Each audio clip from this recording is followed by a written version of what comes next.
കാണാൻ പോകുന്ന Kudumbashree latest episode അറിയണം. അപ്പോൾ ഇനി കാണാൻ പോകുന്ന എപ്പിസോഡ് നിൽക്കുന്നത് ഒരു ഒന്നൊന്നര എപ്പിസോഡാണ് കേട്ടോ. ഇതിന് മുന്നേ സംഭവിച്ച കാര്യങ്ങൾ, അത് കഴിഞ്ഞ 4 ദിവസത്തിൽ സംഭവിക്കാനുള്ള കാര്യങ്ങളെല്ലാം ചെയ്തിട്ട് ഒറ്റ വീഡിയോ ആയിട്ടാണ് ഇടുന്നത്. അതുകൊണ്ടാണ് പിന്നത്തെ ദിവസത്തേക്ക് വീഡിയോസ് ഒന്നും ഇടാഞ്ഞത്. അപ്പോൾ ഇനി ഈ പറയുന്ന ഫ്രൈഡേ എപ്പിസോഡിൻ്റെ ഡബിൾ എപ്പിസോഡ് റിവ്യൂ ഒരുമിച്ച് തന്നെ ചെയ്ത് എത്രയും ഷോർട്ടായിട്ട് പറയാം അത്രയും ഷോർട്ടായിട്ട് പറയണം. അപ്പോൾ ചാനൽ ആദ്യമായിട്ട് കാണുന്നവരെ ചാനൽ ലൈക്ക് ചെയ്യാനും സബ്സ്ക്രൈബ് ചെയ്യാനും ബെല്ലൈക്കൻ പ്രസ് ചെയ്യാനും കമൻസ് ഷെയർ ലൈക്സിന് ആരും മറക്കണ്ട കേട്ടോ. അപ്പോൾ ഇനി കാണാൻ പോകുന്ന എപ്പിസോഡിൻ്റെ ഏറ്റവും പ്രധാന ഹൈലൈറ്റ് എന്ന് കാർത്തിക മധുശ്രീയുടെ ചെപ്പക്കുറ്റി കിട്ടോണം കൊടുക്കുന്നത് തന്നെയാണ് ഏറ്റവും വലിയ ഹൈലൈറ്റ്. കാരണം കള്ളത്തരങ്ങളൊക്കെ മനസ്സിലായി കാർത്തികയ്ക്ക് തന്നെ ഹർഷനെ താനാണല്ലോ ചതിച്ചെന്ന് തോന്നുന്ന ഒരു കുറ്റബോധം. പിന്നെ സത്യഭാമയ്ക്ക് കിട്ടേണ്ടത് അടിപൊളിയായിട്ട് കൊടുക്കുകയാണ് നമ്മുടെ വിഷ്ണു. കാരണം ദുർവാസാവിൻ്റെ കൊച്ചുമോളൊന്നും അല്ലല്ലോ എന്ന രാഘവൻ്റെ ഡയലോഗായിട്ട് ഒരു പൊടിച്ച എപ്പിസോഡാണ്. അപ്പോൾ ഇന്ന് എപ്പിസോഡ് തുടങ്ങുന്നതിനെ കാണിക്കുന്ന ഒരു കാര്യം എന്ന് പറയുമ്പോഴത്തേക്കും സത്യഭാമയെ എതിർത്ത് നിൽക്കുന്നത് വിഷ്ണു തന്നെയാണ്. ആണെങ്കിൽ സത്യഭാമയുടെ മുന്നിൽ സത്യങ്ങളൊക്കെ തെളിയിക്കാൻ താനും കാർത്തിക് ഒരുമിച്ചുണ്ടായിരുന്ന സമയത്തുള്ള ഫോട്ടോസും കാര്യങ്ങളൊക്കെ കൊടുക്കും. അപ്പോൾ അത് അവിടെ നിൽക്കുന്ന നാട്ടുകാരെ എല്ലാവരും കണ്ടു നിൽക്കുമോ. അപ്പോൾ നാട്ടുകാരൊക്കെ ചോദിക്കും, ഓ ഒരു കഥ കേട്ട് നിന്ന ലാഘവത്തിലാണ് ഇത്രയും കാര്യം കേട്ട് നിന്നൊക്കെ അവിടെ നാട്ടുകാരായ കുറച്ച് സ്ത്രീകളൊക്കെ പറയുന്നുണ്ട്. എന്നിട്ട് ഒരു സ്ത്രീ പറയുന്നുണ്ട്, ഇത് ഇങ്ങനെയൊന്നും നടന്ന കാര്യമല്ല, ഇനി ചെറുക്കൻ മനസ്സുകൊണ്ട് വിചാരിച്ചാലേ ഉള്ളൂ ഇനി എന്തെങ്കിലുമൊക്കെ നടക്കും. ഈ ചെറുക്കൻ ശാലിയെ വീണ്ടും അങ്ങ് താലി കെട്ടും, അല്ലാതെ പിന്നെ എന്ത് അതിനൊക്കെ ഈ ചെറുക്കൻ ധൈര്യം കാണുന്നൊക്കെ അവിടെ വേറെ സ്ത്രീ ചോദിക്കുമ്പം അവിടെ മറ്റൊരു പറഞ്ഞു, പിന്നെ ശാലിക്ക് ഇത്രയൊക്കെ ഇവന് വേണ്ടി ചെയ്യാമെങ്കിൽ പിന്നെ ഇവന് അതിൻ്റെ അപ്പുറത്തോടെ ചെയ്തു അവൻ അമ്മയെ പേടിയാന്ന് എന്നൊക്കെ പറയുന്ന ഈ അങ്ങനത്തെ ഡയലോഗ്സും കോൺവെർസേഷനൊക്കെ എന്താണ് വിഷ്ണുവിനെ പിരി കയറ്റാനുള്ള ഡയലോഗ്സാണ്. പബ്ലിക് കമൻസ് ആയിട്ട് എന്താണ് അവിടെ കുറച്ച് സ്ത്രീകൾ സംസാരിക്കുന്നതായിട്ട് കാണുന്നത്. അപ്പം എന്താണ് സ്ത്രീകൾ പറയുന്നുണ്ട്, എന്താണ് ചെറുക്കൻ എന്താണ് നല്ലപോലെ സത്യഭാമ എതിർത്ത് നിന്ന് ഷാനി ഇനി കൈപിടിച്ചാലേ കാര്യങ്ങളൊക്കെ കൊണ്ടുവന്ന് പറയുമ്പോഴത്തേക്കും വിഷ്ണു അതേ സ്റ്റാലിൽ വന്ന് അമ്മ ഈ ഹർഷൻ കാണിച്ച ഫോട്ടോസൊക്കെ കണ്ട് ബോധ്യപ്പെടില്ലേ, ശാലിനി പറഞ്ഞതും ഞാൻ പറഞ്ഞൊക്കെ എന്തൊക്കെ സത്യം എന്നുള്ള കാര്യം അമ്മയ്ക്ക് ഇതോടെ മനസ്സിലായി. കാർത്തിക് എൻ്റെ ജീവിതത്തിൽ വന്ന സാഹചര്യം എന്താണ്, ഞാൻ അവളെ കൊണ്ടുവന്ന സാഹചര്യം ഇതെല്ലാം അമ്മയ്ക്കിപ്പം പകൽ വെളിച്ചം പോലെ നല്ലപോലെ സ്പഷ്ടമായില്ലേ. പിന്നെ എന്താ പ്രശ്നം, അമ്മയുടെ ഞാൻ ഇപ്പോൾ ആവശ്യപ്പെടുന്ന ഒറ്റൊരു കാര്യമുള്ളൂ, എനിക്ക് ശാലിനി വിവാഹം കഴിക്കണം, ഞങ്ങൾ ഇനിയെങ്കിലും ഞങ്ങളിനി ഒന്നിച്ച് ജീവിക്കാനൊന്ന് അനുവദിക്കാമേ എന്നൊക്കെ വിഷ്ണു പറയുമ്പോഴത്തേക്കും അതിനൊക്കെ എനിക്ക് സമ്മതത്തിന് ശാലിനി ഞാൻ ചോദിക്കുന്ന ഒറ്റൊരു ചോദ്യത്തിൻ്റെ മറുപടി എന്നോട് വ്യക്തമായിട്ട് പറയാം. അപ്പം വിഷ്ണു പറയുന്നുണ്ട്, ഇനി അവൾക്ക് ഇനി വല്ല കുഴപ്പമുണ്ടെങ്കിൽ തന്നെ ഞാനതങ്ങ് സഹിച്ച്, നീ എന്നെ എതിർത്തന്നെ നീ കേട്ടു ഇതൊക്കെ പറയുമ്പോൾ രാഘവട്ട് പറയുന്നുണ്ട്, മോനെ ഭാമയുടെ വർത്താനം കേട്ട് നീ സമയം കളയാതെ മുഹൂർത്തമാവുന്നു, നീ അവളെ കഴുതി താലിയിട്ട് അപ്പം തിരുമേനി ചോദിക്കാം ഞാൻ ഇനി എന്താ ചെയ്യുന്നത്. അപ്പം സത്യഭാമ പറയുന്നുണ്ട്, തിരുമേനി ഞാനല്ലേ വിളിച്ചത്, കല്യാണത്തിനുള്ള പൈസ മേടിച്ചിട്ട് തിരുമേനി ഇവിടെ നിന്ന് പോകാൻ പറയുമ്പോഴത്തേക്കും രാഘവട്ട് പറയുന്നത്, ആര് തരുന്നതിനേക്കാളും കൂടുതൽ ദക്ഷിണ ഞാൻ തരും, എൻ്റെ മകൻ്റെ കല്യാണത്തിനായി കല്യാണ പൂജാവിധികളുടെ കാര്യങ്ങളൊക്കെ മുന്നിട്ട് പോകാൻ പറഞ്ഞിട്ട് നേരെ വിഷ്ണുവിൻ്റെ കയ്യിലേക്ക് തിരുമേനി പൂജിച്ച് താലി എടുത്തു കൊടുക്കും. അപ്പം ശാലിനി വിവാഹം കഴിക്കാൻ വിഷ്ണു തയ്യാറായി നിൽക്കും. അപ്പോൾ ശാലിനിയുടെ കഴുത്തിൻ്റെ അങ്ങോട്ടേക്ക് താലി വെക്കാൻ പോകുമ്പോഴത്തേക്കും സത്യഭാമയുടെ വീണ്ടും ചൊറിച്ചിലും സംസാരമൊക്കെ ആയിക്കഴിഞ്ഞു. അപ്പോൾ സത്യഭാമ എടുത്ത് വിഷ്ണു വയ്ക്കുന്നില്ല, അമ്മയ്ക്ക് സത്യങ്ങളൊക്കെ മനസ്സിലായിട്ടും ഓരോ ചില അമ്മായിയമ്മയുടെ മനസ്സിലെ ഒരു നിർദ്ദിഷ്ട ചിന്താഗതി, അതായത് ഇനി മകനെ കൊന്നാലും വേണ്ടിയില്ല മകനും മരുമോളും തമ്മിൽ ഒരുമിച്ച് ജീവിക്കാൻ പാടില്ല. അത് മാത്രമല്ല അമ്മയ്ക്ക് എന്നോട് സ്നേഹമൊന്നുമല്ല, അമ്മ ഈ ഒരു വാശി പിടിക്കുന്ന ശാലിനിയോടുള്ള വെറുപ്പ് കൊണ്ട് മാത്രമാണ്, അല്ലാതെ ശാലിനി എന്ന് അറിയാനുള്ള സത്യങ്ങളോ കാര്യങ്ങളോ കൊണ്ടൊന്നും അല്ല എന്നൊക്കെ വിഷ്ണു തിരിച്ചെടുത്ത് പറയാം. നീ എന്നെ എതിർത്ത് അവളെ കഴുതി താലി കിട്ടുമല്ലേ. അപ്പോൾ ഈ രാഘവൻ പറയുന്നുണ്ട്, എന്താണ് മോനെ സമയമാവുന്നുണ്ട്, എനിക്ക് ചുമ്മാ നിൻ്റെ കല്യാണത്തിന് ഓരോ നിമിഷം എന്താണ് വിവാഹത്തിന് മുഹൂർത്തം കുറിച്ചുകൊണ്ടിരിക്കാനൊന്നും എൻ്റെ ജീവിതകാലം എനിക്ക് പറ്റത്തില്ല. നീ ഇപ്പം കല്യാണം കഴിക്കാൻ നോക്ക്, അല്ലെങ്കിൽ പിന്നെ അവളുടെ വർത്താനക്കാരൊക്കെ വീട്ടിൽ വന്നിട്ട് ബാക്കി സംസാരമൊക്കെ പ്രസംഗമൊക്കെ അവിടെ വന്നിട്ട് കേൾക്കാൻ പറയുമ്പോൾ വിഷ്ണു എന്താണ് താലി കെട്ടാൻ തന്നെ ഷാനി ഇനി അടുത്ത് വന്നിട്ട് ഷാനി വിളിച്ച് താലി കെട്ടാൻ തരുമ്പോൾ ഷാനിയുടെ കണ്ണൊക്കെ നിറഞ്ഞ് താൻ ആഗ്രഹിച്ച മുഹൂർത്തം അതും തൻ്റെ മക്കളുടെ മുന്നിൽ വെച്ച് തന്നെയാണ് ഈ വിവാഹം നടക്കാൻ നിൽക്കുന്നത്. ഷാമയ്ക്കൊക്കെ ഭയങ്കര സന്തോഷം, കാരണം വീണ്ടും രണ്ടുപേരും ഒന്ന് ചേരുന്നതിൻ്റെ സന്തോഷത്തിൽ എല്ലാവരും നിൽക്കുവാണ്. താലി എടുത്ത് ശാലിനിയുടെ കഴുത്തിൻ്റെ അടുത്ത് വരെ കൊണ്ടുവയ്ക്കും. വീണ്ടും സത്യഭാമ താലി തട്ടി അങ്ങ് മാറ്റുമോ, താലി തട്ടി മാറ്റി നീ എൻ്റെ വാക്കിനെ ധിക്കരിച്ച് ഇവളുടെ കഴുത്തി വീണ്ടും താലി കിട്ടുമല്ലോ. അപ്പോഴത്തേക്കും വിഷ്ണു എന്താണെന്ന് അറിയും, കലി പിടിച്ചിട്ട് നിൽക്കുകയാണ്. അമ്മ അങ്ങ് മാറി എന്ന് പറയുമ്പോഴത്തേക്കും സത്യമാണ്, നിന്നെ നേരും കാര്യങ്ങളും പറഞ്ഞ് നിനക്ക് ഈ നാട്ടിൽ നടക്കാൻ പഠിപ്പിച്ചെന്ന ഞാനാണ്, നീ ഒന്ന് കാല് വഴി വീണ പിന്നെ ഈ അമ്മ കാണത്തില്ല നിന്നെ എടുത്ത് പൊക്കാൻ വേണ്ടി. അപ്പം വിഷ്ണു പറയുന്നത്, അമ്മ എനിക്ക് നേരെ രാത്രിയും പകലും നേരെ നടക്കാനേ പഠിപ്പിച്ചു തന്നിട്ടുള്ളൂ, ഇനി ഞാനങ്ങ് ഒറ്റയ്ക്ക് നടന്നങ്ങ് ശീലിക്കട്ടെ, അമ്മയുടെ കാര്യം നോക്കും, ഞങ്ങളൊന്ന് സ്വസ്ഥമായിട്ട് കല്യാണം കഴിച്ച് ജീവിക്കാൻ ഇനിയെങ്കിലും അമ്മ ഒന്ന് അനുവദിക്കുന്നു വിഷ്ണു വീണ്ടും പറയുമ്പോൾ സത്യഭാമയ്ക്ക് അവിടെ എല്ലാവരും മുന്നിൽ വെച്ചല്ലേ അത്രയ്ക്ക് നാണക്കേട്. അപ്പോൾ അവിടെ പുറത്തോടെ സ്ത്രീകൾ പറയും, ചെറുക്കന് ചൂട് പിടിച്ചു തുടങ്ങി ഇനി ആ കളി ഇരിക്കുന്ന അവരെല്ലാവരും പറയുമ്പോൾ സത്യഭാമയ്ക്ക് ഇത് ഭയങ്കര ഇൻസൾട്ട്, ഞാൻ അത്രയ്ക്ക് ഇൻസൾട്ട്. അപ്പോൾ സത്യഭാമ പറയും, നീ ഒരു കാര്യം അറിയിക്കണം, ഈ കല്യാണം കഴിഞ്ഞാൽ നിൻ്റെ പിന്നെയുള്ള ജീവിതം ഒരു നേരം വെളുത്ത് കഴിയുമ്പോൾ പിന്നെ നീ അനുഭവിക്കാൻ കിടക്കുന്നേ ഉള്ളൂ വിഷ്ണു. അതൊക്കെ കുറേ അനുഭവിച്ചതാണ്, അനുഭവിച്ച ദുഃഖവും വിഷമവും സങ്കടവും ജീവിതം എന്തുമാത്രം നശിച്ചെന്ന് നല്ല പോലെ എനിക്ക് ബോധ്യപ്പെട്ടത് കൊണ്ട് തന്നെയാണ് ഈ ഒരു തീരുമാനത്തിലേക്ക് എത്തി. പിന്നെ അമ്മ പറയുന്ന ഒരു ശാലിക്ക് ഇനി എന്തെങ്കിലും കുറവുണ്ടെങ്കിൽ ആ കുറവ് ഞാനങ്ങ് സഹിച്ചോളാം, അമ്മ അതിനകത്ത് ഒട്ടും ബുദ്ധിമുട്ടേണ്ട ആവശ്യമില്ലെന്ന് പറയുമ്പോൾ സത്യം പറയുന്നുണ്ട്, ഒരു അമ്മയുടെ ശാപം എത്രമാത്രം നിനക്കറിയോ, ഒരു അമ്മയുടെ കണ്ണുനീര് വീണ ശാപം കിട്ടിയിട്ട് നീ ഇവളുടെ കഴുത്തിൽ ഇപ്പം താലി കെട്ടുമായിരിക്കും, പക്ഷേ ആ താലി കെട്ടി എൻ്റെ മോനെ നീ ഇവളുടെ കൂടെ ഒരു നിമിഷം പോലും സന്തോഷത്തോടെ ജീവിക്കത്തില്ല എന്ന് ശാപം കൊടുക്കുമ്പോഴത്തേക്കും നമ്മുടെ രാഘവേട്ടൻ പറയാം, അവൾ അങ്ങനെ കിടന്ന് പലതും പറയും, ദുർവാസാവിൻ്റെ കൊച്ചുമോളൊന്നുമല്ലോ, ശാപം കൊടുക്കാൻ വേണ്ടിയിട്ടൊക്കെ എന്നൊക്കെ പറയുമ്പോഴത്തേക്കും വിഷ്ണു എന്താണ് ശാലിനി എടുത്ത് വന്നിട്ട് വീണ്ടും ശാലിനി കഴുത്തിലേക്ക് താലി വെച്ച് ശാലിനി നിറ കണ്ണോട് കൂടി താലിക്ക് മുന്നിൽ തല താഴ്ത്തി കൊടുക്കുവാണ്. അപ്പോൾ ഈ സമയത്ത് കറക്റ്റ് ചന്ദ്രബോസിൻ്റെ പോലീസ് വണ്ടി വരുന്നതാണ് കാണിക്കുന്നത്. അപ്പോഴത്തേക്കും കറക്റ്റ് താലി വെക്കാൻ പോകുന്ന സമയത്ത് എല്ലാവരും വിവാഹം നടക്കാൻ ആ മുഹൂർത്തത്തിനെ കാത്തിരിക്കുമ്പോൾ കറക്റ്റ് ചന്ദ്രബോസ് എന്ന് സ്റ്റോപ്പ് ഇറ്റ് എന്ന് പറയുമ്പോഴത്തേക്കും ശാലിനി എല്ലാം തിരിഞ്ഞു നോക്കും. അപ്പോൾ ശാലിനി കണ്ണിന് കണ്ണീരൊക്കെ വരുന്നുണ്ട്. അപ്പോൾ നോക്കുമ്പോഴത്തേക്കും എന്താണ് വിഷ്ണുവിനെ അറസ്റ്റ് ചെയ്തേ പറ്റത്തുള്ളൂ എന്ന രീതിക്ക് ചന്ദ്രബോസ് പറയുമ്പോൾ എന്ത് ഗ്രൗണ്ടിനാന്നൊക്കെ ശാലിനി ചോദിക്കുമ്പോഴത്തേക്കും ഈ ചന്ദ്രബോസ് പറയുന്നത് മാഡം ഇതിനെ തടയിടാൻ വരില്ല, കാരണം സോളിഡ് ആയിട്ടുള്ള പ്രൂഫ് ഉള്ളതുകൊണ്ടാണ്. വിഷ്ണു ഒന്നുമല്ല, നല്ല പോലെ പ്ലാൻ ചെയ്ത് ഇവൻ തന്നെ പറഞ്ഞ ഇവൻ്റെ ആൾക്കാർ തന്നെയാണ് അവളെ തീർത്ത് കളഞ്ഞിരിക്കുന്നത്. അപ്പോഴത്തേക്കും വിഷ്ണു വയ്ക്കുക ആരെ ഇതാക്കി എന്നാൽ താൻ ഈ പറയുന്നതെന്ന് വിഷ്ണു വയ്ക്കുമ്പോഴത്തേക്കും ചന്ദ്രബോസ് പറയും, എടാ നീ ആരാന്ന് അറിഞ്ഞാലേ വെച്ചോളൂ എന്ന് പറയും. ഷാനി പറഞ്ഞിട്ട് മിസ്റ്റർ ACP. അപ്പോഴത്തേക്കും മാഡം എന്ന് പറഞ്ഞിട്ട് അങ്ങ് പേടിച്ചങ്ങ് നിൽക്കുവാണ്.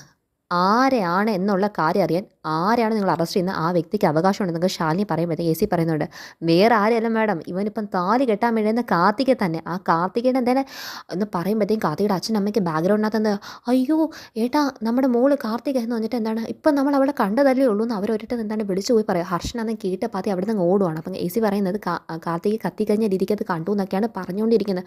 അപ്പോൾ ഇതൊക്കെ ഇട്ട് ഈ സത്യഭാമയ്ക്ക് എന്താ സംഭവം എന്ന് മനസ്സിലാതിരിക്കുമ്പോഴത്തേക്കും നിങ്ങൾ എന്താണ് AC പറയുന്നത്, ഇപ്പോഴും ഈ കല്യാണ മണ്ഡപത്തിൽ തന്നെ ഈ കാർത്തിക എന്ന് പറയുന്ന വ്യക്തി ഉണ്ടെന്ന് ശാലിനി പറയുമ്പോഴത്തേക്കും, മാഡം അങ്ങനെ ഉണ്ടെങ്കിൽ അവൾ ഉണ്ടെങ്കിൽ മാഡം വിളിച്ച് കാണിക്കണം, അങ്ങനെ ഒരു കാര്യം ഉണ്ടെങ്കിൽ എന്ന് പറയുമ്പോഴത്തേക്കും ഈ പറയുന്ന മധുശ്രീ അതിനകത്ത് ഈ ACPക്ക് ഒന്ന് കണ്ണടിച്ച് കാണിച്ചു പറയാമോ, സാറേ ശരിയാണ്, അങ്ങനെ ഒരാളുണ്ടെങ്കിൽ ഇവിടെ ഞങ്ങൾക്ക് എല്ലാവർക്കും ബോധ്യപ്പെടേ, വിളിക്കാൻ പറയുമെന്ന് പറയുമ്പോഴത്തേക്കും ശ്യാമ തൊട്ട് ശ്യാമേ നീ പോയി എന്താണ് കാർത്തിക വിളിച്ചുകൊണ്ട് വന്നു പറഞ്ഞ് ഷാനി പറഞ്ഞിടുമ്പം ശ്യാമ പോയി എവിടെയൊക്കെ നോക്കിയിട്ട് ശ്യാമ വരുന്നില്ല. അപ്പോൾ ശ്യാമ പോയിട്ട് കുറേ നേരം, അപ്പോൾ ഷാനിക്ക് അപ്പോഴേ എന്തോ പന്തികേണ്ടുണ്ടെന്ന് മനസ്സിലായി. ഷാനി ചിന്തിക്കുവാണ്, എന്തോ പന്തികേണ്ടുണ്ടോ, ശ്യാമ ഇതുവരെ വന്നില്ലോ, ഇത് മനഃപൂർവ്വം എന്തോ കൊടുക്കുവാന്നല്ലോ എന്ന് ഷാനിക്ക് അപ്പം തന്നെ മനസ്സിലായി. അപ്പോൾ ശ്യാമ വന്ന് ഓടി പറയും, ആദ്യക്ക് എവിടെ ഒന്നും കാണാനില്ല. അപ്പോഴത്തേക്കും ശാലിനിയെല്ലാം നെട്ടു, കാണത്തില്ല മാഡം, ഇവൻ നേരത്തെ തന്നെ ഇവൻ്റെ ആൾക്കാരോട് കൊട്ടേഷൻ കൊടുത്ത കാര്യത്തിനകത്തുള്ള പെണ്ണിനെ പിന്നെ ഇവിടെ എങ്ങനെ കാണാനാണ് എന്നൊക്കെ പറഞ്ഞുമ്പോഴത്തേക്കും രാഘവട്ടോടെ, എടേ ചുമ്മാ മനസ്സിൽ കിടക്കുന്ന പക വെച്ചുകൊണ്ട് ഇല്ലാത്ത സമയത്ത് കയറി വന്ന് ഇങ്ങനെ നീ ഓരോ കാര്യം ഉണ്ടാക്കാൻ വേണ്ടി നിൽക്കല്ലേ, ഏതെങ്കിലും 7ാം കിട കൂലിക്കാർ പറഞ്ഞു തന്നിട്ട് അതിൻ്റെ പേര് വന്നാണോ നീ ഇവിടെ എൻ്റെ മോനെ കയറി ഇതാക്കാൻ പോകുന്നത് പറഞ്ഞിട്ട് അങ്ങ് രാഘവോട് ചോദിക്കുമ്പോഴത്തേക്കും എന്നാലേ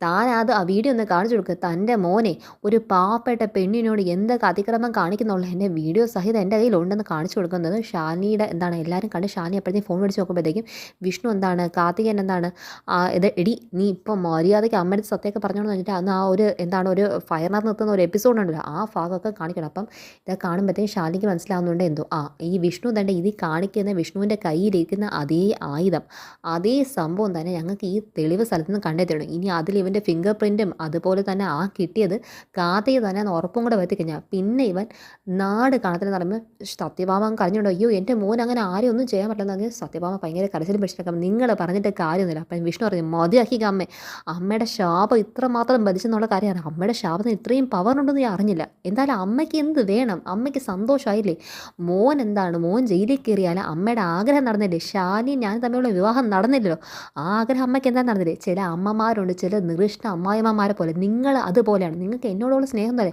നിങ്ങൾക്ക് ഷാനിയോടുള്ള വെറുപ്പും പകയും ഞാൻ ഷാനി ഒന്ന് ജീവിക്കാൻ പാടില്ല എന്നുള്ള ചിന്ത മാത്രമേ നിങ്ങൾക്കുള്ളൂ. നിങ്ങളുടെ ആ മോഹത്തിന് ഇനി എനിക്ക് എന്തൊക്കെ സംശയം, മക്കളെ കൊന്നിട്ടായാലും മരുമക്കളെ സമാധാനത്തിൽ ജീവിക്കാൻ വിടാൻ പാടാൻ ചിന്തിക്കുന്ന അമ്മായിമ്മമാർ പെട്ടവരാണ് നിങ്ങൾ പറഞ്ഞാൽ വിഷ്ണു ശരിക്കും സത്യഭാമയ്ക്കിട്ട് 4 കൊടുക്കണം. സത്യഭാമ ഇത് കേട്ട് അയ്യോ മോനെ അങ്ങനെയൊന്നും അല്ല, മേല എന്നെ പുറത്തിറക്കാൻ എൻ്റെ പിറകെ വന്നിട്ട് മേല വന്നു പോലും, ഇനി നിങ്ങൾക്ക് എനിക്ക് തമ്മിൽ ഒരു ബന്ധമില്ല, ലോകത്തിനായി ഇപ്പോൾ ഏറ്റവും കൂടുതൽ വെറുക്കുന്ന വ്യക്തി നിങ്ങൾ തന്നെയാണ്, ഇനി മേലെ എൻ്റെ പിറകെ വന്നു പോലും നിങ്ങൾക്ക് എനിക്കും തമ്മിൽ ഇനി ഒരു ബന്ധമില്ല എന്നൊക്കെ വിഷ്ണു പറയുമ്പോൾ സത്യഭാമ നിന്ന് ഭയങ്കര കാര്യം ഇടാൻ മോനെ എന്നൊക്കെ പറയുമ്പം വിഷ്ണു ഒരു അക്ഷരം കേൾക്കുന്നില്ല. പിന്നെ വേറൊരു കാര്യം, എനിക്കിനി കിട്ടുന്ന തൂക്കുകയറാണെങ്കിൽ എൻ്റെ അമ്മ എനിക്ക് മനഃപൂർവ്വം മേടിച്ച് നേരം ഞാൻ സന്തോഷത്തോടെ അത് സ്വീകരിച്ചോളാം. അതുകൊണ്ട് ഇനി എൻ്റെ പിറകെ നിങ്ങൾ വരാതെ എന്താ ഈ കാണുന്നൊക്കെ ഈ മോൻ്റെ കഴുത്ത് ഈ അണിഞ്ഞിരിക്കുന്ന വിലം കൊണ്ടല്ലോ, താലി കെട്ടാൻ വേണ്ടി നിന്ന് എൻ്റെ കയ്യിലേക്ക് അണിഞ്ഞിരിക്കുന്ന ഈ വിലം എന്ന് പറയുന്നത് നിങ്ങൾ എനിക്ക് മേടിച്ചത് കാർത്തിക എന്നവളെ കെട്ടിയേ തീരത്തുള്ളൂ എന്നുള്ള നിങ്ങളുടെ വാശിയുണ്ട് എൻ്റെ കഴുത്തിൽ വന്ന് വീണ ഒരു കാര്യമാണെന്നൊക്കെ പറഞ്ഞിട്ട് വിഷ്ണു അവിടെ കിടന്ന് ഭയങ്കര പൊടി പൊടിച്ചുകൊണ്ടിരിക്കും. അപ്പോഴത്തേക്ക് എന്താ എടാ പ്രസംഗമൊക്കെ മതി വന്നിട്ട് ചന്ദ്രബോസ് വിളിച്ചുകൊണ്ട് പോകാൻ നിൽക്കുമ്പം ഷാനിയുടെ മുന്നിൽ നോക്കി വിഷ്ണു എന്താണ് താലി അതുപോലെ തന്നെ എന്തായാലും കയ്യിൽ എന്താണ് വിലം കൊണ്ട് എന്നാലും ആ താലി വെച്ചിട്ട് ഷാനി പറയുക, എടോ താൻ എന്നോട് ക്ഷമിക്കണം, ഒരുപാട് മോഹങ്ങൾ തന്നിട്ട് വീണ്ടും ഞാൻ പറ്റിച്ചല്ലേ, താലി അടുത്ത് വരെ കൊണ്ടുവച്ചിട്ടും വീണ്ടും നടന്നില്ല. അപ്പോൾ ഷാനി പറഞ്ഞു വിഷ്ണു ഏട്ടാ തളർന്നു പോലെ മനസ്സ് കൈവിടില്ല. ഇതിൻ്റെ പിറകെ ചതിയുണ്ട്. ആ ചതി ചെയ്തവൻ്റെ പിറകെ തന്നെ ഞാനും കാണും. അപ്പം ചന്ദ്രബോസ് പറയാം, മാഡം ഇതിൻ്റെ പിറകെ ഇനി വല്ല കൂട്ടുപ്രതികളുണ്ടോയെന്നും കൂടെ ഞാൻ അന്വേഷിക്കണം. അപ്പോൾ എങ്ങനെ മാഡം കൊണ്ടുപോയിക്കൂടെ എന്ന് അതിൻ്റെ വിഷ്ണുവിനെ നേരെ കൊണ്ടുവന്ന് ഞാൻ കാണിക്കുന്നത്. പിന്നെ നേരെ അടുത്ത എപ്പിസോഡെന്ന് പറഞ്ഞ് കാണിക്കുന്നത് ഇതിൻ്റെ ബാക്ക്ഗ്രൗണ്ടിൽ നടന്ന കള്ളക്കളികൾ എന്തൊക്കെയാണെന്നാണ് കാണിക്കുന്നത്. അപ്പോൾ ഇതിൻ്റെ ബാക്ക്ഗ്രൗണ്ടിൽ നടന്ന കള്ളക്കളി എന്ന് പറയുമ്പോൾ ഈ പറയുന്ന മധുശ്രീ വിഷ്ണുവും കാർത്തികയും തമ്മിൽ രണ്ടുപേരും ഭയങ്കര മുഷിഞ്ഞ് സംസാരിക്കുന്നുണ്ടല്ലോ. ആ സംസാരിക്കുന്ന വിഷ്ണു ഭയങ്കര ദേഷ്യപ്പെടുന്നതും കാർത്തികയ്ക്ക് നേരെ എന്താണ് അങ്ങോട്ടേക്ക് പോകുന്നതും കാര്യങ്ങളൊക്കെ ആയിട്ടുള്ള കാര്യമൊക്കെ ഫോട്ടോയ്ക്കകത്തൊക്കെ എടുത്തും വീഡിയോ ഒക്കെ എടുത്തൊക്കെ ഈ മധുശ്രീയാണ് അതൊക്കെ പകർത്തി വയ്ക്കുന്നത്. കാരണം ഒരു പ്രൂഫിന് ഇരിക്കട്ടെ. കാരണം മധുശ്രീക്ക് ഏകദേശം മനസ്സിലായി ഹർഷൻ്റെ പ്രസൻസ് വന്നിട്ടുണ്ടെന്ന് മനസ്സിലായി. അപ്പം മധുശ്രീ ഈ വിഷ്ണു പോയി കഴിയുമ്പോഴത്തേക്ക് നേരെ വന്ന് കാർത്തിക എടുത്തതാണ് നല്ല പിള്ളയെ പോലെ അങ്ങ് സംസാരിച്ച് തുടങ്ങുവാണ്. അല്പനിമിഷം കൂടെ കഴിഞ്ഞാൽ സത്യഭാമയുടെ ആളില്ല രാജ്യത്തിൻ്റെ ഏറ്റവും വലിയ താക്കോൽ നിൻ്റെ കയ്യിലായിക്കല്ലോ കാർത്തിക്. അഡ്വാൻസ് മൊത്തം ഞാൻ, പക്ഷേ ഫലം നേടിക്കൊണ്ട് പോകുന്നത് നീ. നിൻ്റെ യോഗം തന്നെ, നീ തന്നെ വാഴുന്നൊക്കെ പറഞ്ഞിട്ട് എന്താണ് മധുശ്രീ എന്താണ് അങ്ങ് കാർത്തികിട്ടങ്ങ് പുകഴ്ത്തു. അപ്പം കാർത്തിക് മനസ്സിനകത്ത് മൊത്തം വെറുപ്പ്. കാർത്തിക് ഞാൻ മുന്നേ ചിന്തിക്കുന്നത് അപ്പം ഞാനാണ് എൻ്റെ ഹർഷനെ ചതിച്ചത്. വിഷ്ണുവേട്ടൻ്റെ മനസ്സിൻ്റെ എവിടെയും ഞാനില്ല. ഷാനി മാത്രമാണ് വിഷ്ണുവേട്ടൻ്റെ ജീവിതത്തിനകത്തുള്ളത്. ഞാൻ അവരുടെ ജീവിതം ഞാനാണ് നശിപ്പിക്കുന്നത്. ഇനി അവരുടെ ജീവിതത്തിൻ്റെ ഇടയിൽ ഞാൻ കാണാൻ പാടില്ല. സത്യാമ്മയോട് സർവ്വ സത്യങ്ങളും വിളിച്ച് പറയണം. അപ്പം ഞാൻ മധുശ്രീയുടെ കയ്യിൽ ഒരു വെറും കളിപ്പാവയാണല്ലോ. ഇതൊക്കെയാണ് ഇതിന് മുന്നേ കാർത്തിക മനസ്സിൽ ചിന്തിച്ച് കൂട്ടിക്കൊണ്ടിരുന്നത്. ഹർഷൻ ഞാൻ ചതിച്ചല്ലോ, എന്നെ മാത്രം സ്നേഹിച്ച് എനിക്ക് വേണ്ടി മാത്രം കാത്തുനിന്ന് ഹർഷനെ ചതിച്ചാലൊന്നും ഭയങ്കര കുറ്റബോധത്തിനകത്താണ് കാർത്തിക മനസ്സുകൊണ്ടിരുന്നത്. ആ സമയത്താണ് ഈ മധുശ്രീയുടെ ചൊറിഞ്ഞ വർത്താനം കൊണ്ട് ഭയങ്കര പുകഴ്ത്തിക്കൊണ്ട് സംസാരിക്കുന്നത്. അപ്പോൾ ലാസ്റ്റ് കാർത്തിക പറയുന്നത്, ഇത്രയൊക്കെ എനിക്ക് നല്ല ഉപകാരം ചെയ്തു തന്ന മധുശ്രീ, നിനക്ക് ഞാൻ തിരിച്ചൊരു സമ്മാനം തന്നെ. ഇനി ഞാൻ പ്രതിഫലം ഒന്നും നോക്കിയിട്ടല്ല, നീ നല്ലപോലെ എന്നാൽ മതി. എനിക്കിതൊക്കെ ഒരു സന്തോഷം എന്നൊക്കെ പറഞ്ഞ് കാർത്തികയുടെ മുന്നിൽ വീണ്ടും ഇമ്പ്രസ് ചെയ്ത് നോക്കുമ്പോൾ മധുശ്രീയുടെ ചെപ്പക്കുറ്റിക്കിട്ടൊന്നും കൊടുക്കാൻ വേണ്ടിയാണ് കാർത്തിക കൈ പോകുന്നത്. ഉടൻ തന്നെ കൈ അങ്ങ് തടഞ്ഞിട്ട് മധുശ്രീ പറയുക, എടി നിൻ്റെ വർത്താനത്തിൻ്റെ വശപശക്ക് കണ്ടപ്പോഴേ എനിക്ക് മനസ്സിലായി എന്തോ പന്തിയിട്ടുണ്ട്. എടി നീ എന്നെ ഇത്രയും കാലം ചതിക്കല്ലാതെ എന്നെ കളഞ്ഞിട്ട് പോയ ഹർഷൻ എന്ന രീതിക്ക് നീ എൻ്റെ അടുത്ത് ഉണ്ടാക്കി മതി. അയ്യോ ഇതൊക്കെ ഇവിടെ എങ്ങനെയാണ് ഈ സത്യമൊക്കെ തന്നെയാണോ ഈ സത്യങ്ങളൊക്കെ ഇവളുടെ അടുത്ത് ഈ സമയത്ത് പറഞ്ഞു. അല്പം നേരം കൂടെ കഴിഞ്ഞിട്ട് ഇവിടെ ഈ സത്യമൊക്കെ അറിഞ്ഞാൽ മതി എന്നൊക്കെ പറഞ്ഞ് മധുശ്രീ മനസ്സിൽ ചിന്തിച്ചിട്ട് ഇത് എന്തൊക്കെയാണ് പറയുന്നത്? ഈ പറയുന്ന ഹർഷനല്ലേ മറ്റൊരുത്തി കിട്ടി അന്തസ്സ ചെയ്യുന്നത്? ആര് ഹർഷനോ? നീ ഉണ്ടാക്കിയ കഥയ്ക്കകത്ത് ഹർഷൻ മറ്റൊരാളെ കെട്ടി ജീവിക്കുന്നത്. ഇതൊക്കെ നീ ചമച്ചൊരുക്കിയതല്ലേ മധുശ്രീ? നീ എന്നെ മനഃപൂർവ്വം നീ ചതിച്ചതാ. നിൻ്റെ കയ്യിലെ കളിപ്പാവയ്ക്ക് നിന്നെ വെച്ചതാ. അതിനിപ്പോൾ നിനക്ക് എന്താണ് ഈ നഷ്ടം സംഭവിച്ചത്? ഹർഷൻ ഉണ്ടാക്കിക്കൊണ്ടുവന്ന അന്നന്ന് ജീവിതത്തിൽ കഴിയുന്നതെന്ന് നിനക്ക് വലുത്, അത് സത്യഭാമയുടെ ഇത്രയും വലിയ സാമ്രാജ്യത്തിന് ഭരിച്ച് നിനക്ക് വിഷ്ണുവിൻ്റെ ഭാര്യയായിട്ട് കഴിയുന്നതെന്ന് വലുത് എന്ന് പറഞ്ഞ് വിഷ്ണുവേട്ടൻ്റെ മനസ്സ് ഞാനില്ലല്ലോ. എടി ഉണ്ടെങ്കിൽ എന്താ ഇല്ലെങ്കിൽ ഞാൻ എല്ലാ സത്യങ്ങളും ഇതോടെ സത്യഭാമയുടെ അടുത്ത് പോയി പറയാൻ പോവാണ്. എന്തൊക്കെ വന്നാൽ ശരിയാണ് എല്ലാ സത്യങ്ങളും ഏറ്റു പറഞ്ഞ് വിഷ്ണുവേട്ടനും ശാലിയും തമ്മിൽ തന്നെ ഒന്ന് ജീവിക്കട്ടെ. എനിക്ക് എൻ്റെ ഹർഷൻ്റെ കൂടെ ജീവിച്ചാൽ മതി. ഇടി കാർത്തിക നീ അങ്ങനെ മണ്ടത്തരമൊന്നും കാണിക്കല്ലേ. ഞാൻ നിന്നോടൊരു കാര്യം പറയാം. ഈ പറയുന്ന വിഷ്ണു ഉണ്ടല്ലോ, അവൻ എന്നും ശാലിനി എന്ന മന്ത്രം ഉരുവിട്ട് അവൻ എന്നും നിത്യബ്രഹ്മചാരിയെ പോലെ ജീവിക്കത്തേ ഉള്ളൂ. നിൻ്റെ കൂടെ ഒന്നും അവൻ ജീവിക്കാൻ പോലും നിൽക്കത്തില്ല. നിനക്ക് വിഷ്ണുവിൻ്റെ ഭാര്യയായിട്ട് കഴിയുകയും ചെയ്യാം. നിനക്ക് ഹർഷൻ തമ്മിൽ സംസാരിക്കാനും മിണ്ടാനും ഒരുമിച്ച് ജീവിക്കാനൊക്കെ ഉള്ള അവസരം ഞാനിതിൻ്റെ ഇടയ്ക്ക് ഉണ്ടാക്കി തരാം. നീ സത്യാമ്മയുടെ വീട്ടിൽ ജസ്റ്റ് പേരിനൊരു മരുമോളായിട്ടും വിഷ്ണുവിൻ്റെ ഭാര്യയായിട്ട് മാത്രം സമൂഹത്തിനെ കാണിക്കാൻ ജീവിച്ചാൽ മതി. ഹർഷനുമായിട്ടുള്ള നിൻ്റെ ജീവിതത്തിൽ ഒരു തടസ്സം വരാതെ ഞാൻ നോക്കിക്കോളാം. അതിനുള്ള എല്ലാ വഴിമാർഗവും ഞാൻ ഒരുക്കി തരാൻ പറയുമ്പോൾ കാർത്തിക് അങ്ങ് ചൊറിഞ്ഞിളങ്ങിക്കോ. ഇടി നീ ഇത്ര ചീപ്പായി പോകുന്ന പറഞ്ഞാൽ കാർത്തിക മധുശ്രീയുടെ ചെവിക്കൽ നോക്കി ഒന്നങ്ങ് വെച്ച് കൊടുക്കുവാണ് കേട്ടോ. അപ്പം മധുശ്രീ ഇടി നീ എനിക്കിട്ട് തന്നോ, നിന്നെ ഇത്രയൊക്കെ ചെയ്ത് നീ എനിക്കിട്ട് തന്നോ എന്നിട്ട് ശരിക്കും കാർത്തികിട്ട് നല്ലപോലെ ഉപദ്രവിച്ച് കാർത്തികൻ എന്താണ് അവിടെ അങ്ങ് വീഴ്ത്തുവാണ്. അപ്പോൾ വീഴ്ത്തി കഴിയുമ്പോഴത്തേക്കും ഇവളെന്താണ് ഇതെല്ലാം ചെയ്തിട്ട് ഇവളുടെ കുറേ ഗുണ്ടാസ് ഉണ്ടാകില്ല അവന്മാർ വിളിച്ചിട്ട് പറയാം, എടാ ഇവിടെ മേക്കപ്പ് റൂം ഒന്ന് ക്ലീൻ ചെയ്യണം, ഇവിടെ കുറച്ച് ചവറ് കിടപ്പുണ്ട്, അതിന് ചവറിനെ എങ്ങോട്ടേക്ക് ചാക്കി വാരി കെട്ടിക്കൊണ്ടുവന്ന് പറയുമ്പോഴത്തേക്കും അവന്മാർ വന്ന് കറക്റ്റ് കാർത്തികിനെ തൂക്കിയെടുത്തുകൊണ്ട് പോകുന്നതാണ് കാണിക്കുന്നത്. ഈ ചന്ദ്രബോസിൻ്റെയും മധുശ്രീയുടെയും തമ്മിലുള്ള ഒത്തുകളി തന്നെ എന്തൊക്കെ. അപ്പം അങ്ങനെ ലാസ്റ്റ് കാണിക്കുന്ന വിഷ്ണുവിന് എന്താണ് ഈ അറസ്റ്റ് ചെയ്തുകൊണ്ട് പോകുന്നതാണ് കാണിക്കുന്നത്. അപ്പോൾ വിഷ്ണു എന്താണ് വിഷ്ണുവിൻ്റെ സങ്കടത്തിൽ വിഷ്ണു നിൽക്കുമ്പോഴത്തേക്കും നമ്മുടെ ശാലിനി പറയുന്നുണ്ട്, ACP നിങ്ങൾ ജസ്റ്റ് കുറ്റം ആരോപിച്ച് മാത്രമേ ഉള്ളൂ, വിഷ്ണുവാണ് ഇത് ചെയ്യുന്നുള്ള ഒരു തെളിവില്ല, അതുകൊണ്ട് മാന്യതയ്ക്ക് പെരുമാറാം. മാഡം എങ്ങനെ മാഡം മാന്യതയ്ക്ക് പെരുമാറാൻ പറ്റും? ഇവൻ്റെ നാവിലെ വികട സരസ്വതി അതിനൊക്കെ അനുവദിക്കുമോ? ഞാനേ പിന്നെ താറാവുകാരനൊന്നും അല്ല, ഞാനൊരു ACP. എനിക്കിട്ട് ചൊറിയാൻ വന്നാൽ എനിക്ക് അവനോട് തിരിച്ച് ചൊറിയേണ്ട തന്നെ വരും, അതനുസരിച്ച് മാത്രമേ ഇരിക്കത്തുള്ളൂ. അപ്പോഴത്തേക്കും വിഷ്ണുവിൻ്റെ അടുത്ത് ശാലിനി പോയിട്ട് പറയുകയാണ്, വിഷ്ണു ഏട്ടാ ഇത് നമ്മൾ മനഃപൂർവ്വം തന്നെ എന്നെ വിഷ്ണുവേട്ടനെ ചതിക്കാൻ വേണ്ടി തന്നെ ഒരുക്കി വെച്ചിരിക്കുന്ന ചതിയാണ്.